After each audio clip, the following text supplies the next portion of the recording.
ស្របពេលដែលប្រទេសយើងកំពុងមានការឈ្លានពានពីប្រទេសថៃហើយប្រទេសថៃក៏ទើបនឹងសម្រេចការបោះឆ្នោតឲ្យថ្មីនេះយើងឃើញថា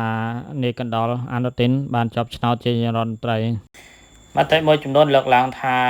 សង្គ្រាមនឹងអាចកើនឡើងទៀតដោយសារតែអនុទិននេះតែម្ដងយកគោលនយោបាយជាតិនិយមជ្រុលបង្កសង្គ្រាមដើម្បីបង្កើនប្រជាប្រិយភាពតែបើតាមការពិតទៅអនុទិនគ្រាន់តែជាតួអង្គសម្ដេចមួយនៅខាងក្រៅទេនិយាយខ្លីគឺមនុស្សអត់អំណាចនាយរដ្ឋមន្ត្រីធ្វើការតែរដ្ឋបាលនាយរដ្ឋមន្ត្រីទេតែអំណាចជាក់ស្ដែងគឺមិនមែននៅក្នុងដៃអនុទិនទេអញ្ចឹងមុននឹងទៅដល់បន្តទៀតយើងសិក្សាអំពីអំណាចនៅប្រទេសថៃសិនទី1ប្រទេសថៃយើងទៅតែមើលអំណាចដែលធំគឺ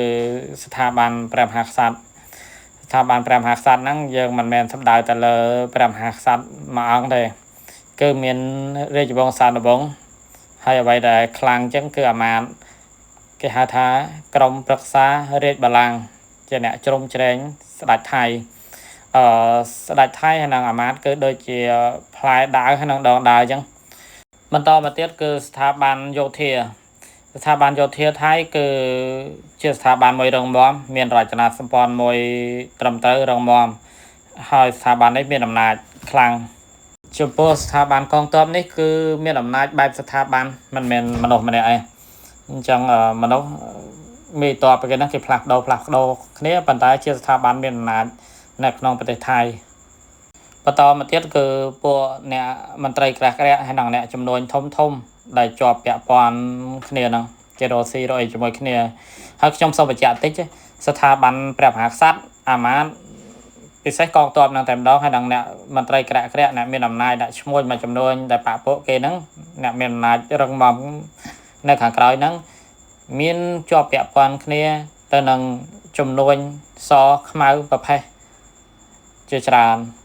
បញ្ជាក់បន្តិចចំនួនសគឺជាចំនួនដែលត្រឹមត្រូវស្របធម្មតាហើយចំនួនប្រភេទជាចំនួនដែលមានជាប់ពាក់ព័ន្ធទៅខុសច្បាប់ខ្លះចំណែកចំនួនខ្មៅគឺជាចំនួនដែលខុសច្បាប់ទាំងស្រុងតែម្ដងដូចជាការជួញគ្រឿងញៀនបាក់ scam ហើយសូមបញ្ជាក់តិចការជួញដូរគ្រឿងញៀនហើយជាពិសេសគឺ scam ការឆបោកអនឡាញហ្នឹងនៅថៃគឺមាននៅច្រើនជាងនៅខ្មែរទៀតពិសេសការជួញគ្រឿងញៀនហើយ scam ហ្នឹងសុទ្ធតែជាប់ពាក់ព័ន្ធជាមួយនឹងស្ថាប័នមួយដុំគ្នាគេហ្នឹងហើយខ្លាំងជាងគេគឺស្ថាប័នយោធាមេក្រាក់នៅហ្នឹងគេមានការពាក់ព័ន្ធច្រើនតែសរុបមកខ្លីទៅគឺយោធាស្ដេចអាមាត្យហើយនិងអ្នកចំនួនក្រាក់គឺជាអ្នកមានអំណាចខ្លាំងកាច់ចកោប្រទេសចំពោះនាយករដ្ឋមន្ត្រីដែលជាប់ឆ្នោតបើសិនជាគ្នាគេមួយធីមហ្នឹងគេអត់សប្បាយចិត្តឬមួយក៏ប៉ះពាល់ផលប្រយោជន៍គេអត់ចង់ទុកយោធាគេនឹងធ្វើរដ្ឋប្រហារទម្លាក់ហើយឲ្យយោធាកាន់អំណាចដូច្នេះប្រទេសថៃចង់កាន់អំណាចបានយូរគឺជាទូទៅមកពីខាងយោធាដូចជាប្រយុទ្ធច័ន្ទអចារ្យគាត់កាន់អំណាចបានយូរគាត់មេតបបើសិនជាអ្នកជាប់ឆ្នោតជាស៊ីវិលធម្មតាហើយការងារដែលប៉ះពាល់ផលប្រយោជន៍មនុស្សមកក្រុមអស់ហ្នឹងគឺគេមិនទុកទេលុះត្រាតែក្នុងករណីដែលមនុស្សមកក្រុមហ្នឹងថាសេដ្ឋកិច្ចត្រូវធ្លាក់ហើយត្រូវការអ្នកណាមួយឲ្យស្ដារហើយគេធ្វើបានល្អអញ្ចឹងទៅគេចេះទៅទុកទៅឧទាហរណ៍ថាថាក់ស៊ីនអញ្ចឹងណាគាត់ធ្លាប់កាន់នាយករដ្ឋមន្ត្រីធ្វើឲ្យសេដ្ឋកិច្ចថៃដោះស្រាយបញ្ហាបានច្រើនតែចុងបញ្ចប់នៅពេលដែលមានអំណាចខ្លាំងប៉ះពាល់ដល់ពួកអ្នកមានអំណាចនៅខាងក្នុងហ្នឹងក៏ត្រូវតែគេកម្ចាត់ចោលដែរដូច្នេះអំណាចជាក់ស្ដែងគឺនៅក្នុងធីមព្រះមហាក្សត្រអាមាត្យស្ថាប័នកងទ័ពហើយនឹងមន្ត្រីក្រាក់អ្នកចំនួនធំដែលរ៉ូស៊ីជាប់ពាក់ព័ន្ធគ្នាយ៉ាងច្រើននៅក្នុងប្រទេសថៃហ្នឹងសុទ្ធតែជាចំនួនក្រាក់ចុះមានសំណួរមួយសួរថាតើពីខាងណាឡើងមកទៅបានខ្មែរយើងបានសុខចម្លើយខ្លីថៃនិងសៀមខាងណាឡើងក៏ខ្មែរមិនបានសុខដែរបើទោះបីជាខាងស៊ីវិលឡើងក៏មិនប្រកាសថាខ្មែរយើងបានសុខដែរដូច្នេះបើចង់បានសុខតើយើងគិតគូរពីខ្លួនឯងឲ្យបានច្រើនជាងគិតពីថៃហើយយើងបន្តមកទៀតឥឡូវហ្នឹងអនុទិនគាត់ជាប់ឆ្នោតជានាយរដ្ឋមន្ត្រីថាតើសង្គ្រាមទៅមុខទៅនឹងកើតមានទៀតអត់ដើម្បីយើងគិតថាអាចមានតទៅទៀតឬអត់យើងត្រូវតែគិតថា តើស្ថាប័នយោធាព្រះមហាក្សត្រដល់អ្នកចំនួនក្រាក់របស់គេហ្នឹងគេចង់តទៀតអត់បើគេតហេតុអីបន្តហើយបើបន្តឬហេតុអីបានអត់ចំពោះការសន្និដ្ឋានវិភាគយើងនៅតែស្មានដូចតែគ្នាហ្នឹងវាមានហេតុផលតហេតុផលតដោយសារតែសង្គ្រាមគេឈ្នះគេមានប្រជាប្រិយភាពឡើងមានការគ្រប់គ្រងពីប្រជាជនដូច្នេះការតដើម្បីទទួលបានផលប្រយោជន៍ទាំងទីតាំងដែលកាន់កាប់ទាំងប្រជាប្រិយភាពអាហ្នឹងគេអាចនឹងតក៏ប៉ុន្តែវាចំណោទធំមួយនៅពេលនេះគឺសេដ្ឋកិច្ចថៃវាមានភាពលំបាកលំបិនប្រជាជនតូចតាចវាលំបាកលំបិនអ្នករយស៊ីធំមួយចំនួនហ្នឹងក៏វាលំបាកលំបិនដែរដូច្នេះក៏នៅមានហេតុផលមួយដែរដឹងថាថៃអាចផ្អាកសង្គ្រាមមួយខ្មែរបើកព្រំដែនហើយធ្វើការអភិវឌ្ឍសេដ្ឋកិច្ច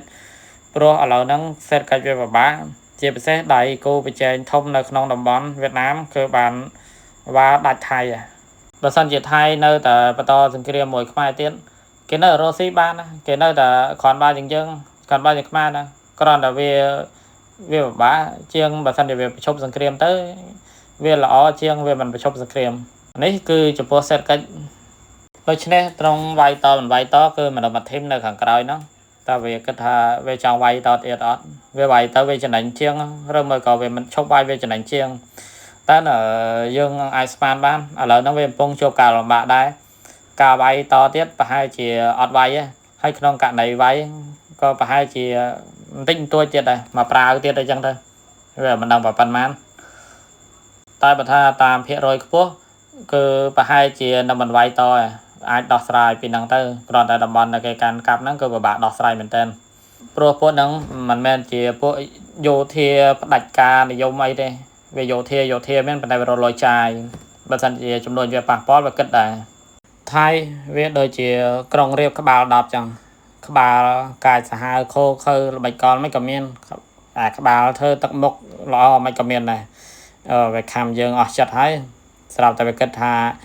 វាត្រូវដល់ពេលសង្គ្រោះសេដ្ឋកិច្ចហើយវានឹងឈប់ហើយវានឹងញញឹមបើកព្រំដែនរស់ស៊ីមកយើងវិញអញ្ចឹង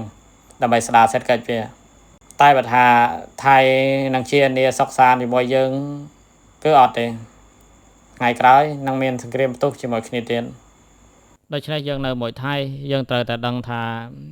គេនឹងមកវាយយើងទៀតអត់មានតែសុកសានមួយគ្នា10 20 30 40ឆ្នាំទេអត់ទេមិនដឹងប៉ុន្មានឆ្នាំទេតែដល់វាយទៀតដឹងវាយដូច្នេះយើងត្រូវដឹងខ្លួនឯងហើយយើងប្រឹងខ្លួនឯងមិនខ្លះទៅយើងអ្នករៀនអ្នកសូត្រយើងប្រឹងប្រែងរៀនសូត្រអ្នករកស៊ីធ្វើការឲ្យប្រឹងប្រែងជាងមុនកែប្រែខ្លួនឯងចំណុចអសកម្មចំណុចអវិជ្ជមានអីយើងកែខ្លួនណាហើយមតរាជការកែប្រែខ្លួនចំណុចអវិជ្ជមានអីហ្នឹងយើងកែអស់ទៅហើយបើថាយើងប្រជាជនយើងមិនខំរៀនយើងមិនខំធ្វើការរាជការមិនកែកំហុសឆ្គងតិចតួចទេអាហ្នឹងថ្ងៃក្រោយទៅយើងចាញ់គេទៀតហើយចាញ់ធ្ងន់ជាងលើកហ្នឹងទៀតនេះយើងត្រូវតែដឹងច្បាស់មិនមែនជាការទស្សន៍ទាយតែជាការពិតដែលយើងត្រូវតែដឹងអនាគតរបស់យើងវានឹងទៅជាយ៉ាងណាហើយយើងនឹងកំណត់ជោគវាសនាខ្លួនឯងមកពេលនេះ